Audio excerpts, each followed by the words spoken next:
A young man named Daniel sat alone on the rooftop of his small apartment building, staring at the city lights beneath the dark sky. Life had become unbearably heavy for him. His prayers felt unanswered, his dreams seemed distant, and every day brought another battle he didn't know how to fight. His family was struggling financially, friends had slowly disappeared from his life, and the pain in his heart kept growing deeper. Night after night, he asked God the same question. Are you even listening to me?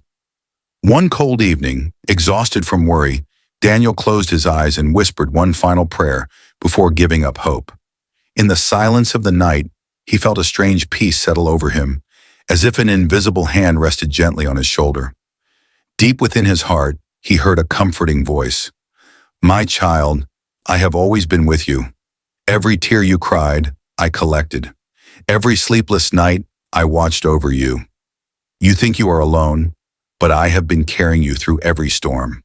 Daniel opened his eyes, overwhelmed with emotion. For the first time in months, he felt calm instead of fear. The voice continued, Stop trying to control everything on your own. Give me your worries, your pain, and your fears. Trust me with the things beyond your strength. I am already working in ways you cannot yet see. The next morning, nothing around Daniel had changed immediately. The bills were still there, the struggles still existed, and the future still looked uncertain. But something inside him was different. Instead of waking up with fear, he woke up with faith. Days passed and slowly small miracles began to happen. An old friend unexpectedly offered him a job opportunity. His family started finding peace after months of arguments.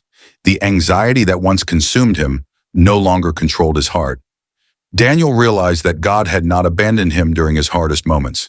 In fact, those painful seasons had been preparing him for something greater. One evening, while walking home after work, Daniel looked up at the sunset painting the sky with golden colors. He smiled and remembered the words he had heard that night. Do not let fear steal the dreams I placed in your heart. You were created to rise, not to be defeated.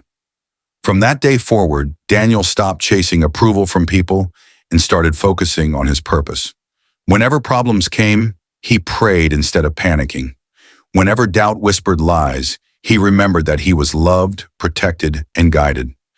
Years later, Daniel often shared his story with others who were struggling. He would tell them, sometimes God is silent because he is working behind the scenes. The storm is not the end of your story. Keep believing. And every time he said those words, he remembered the night when hope found him again in the middle of darkness.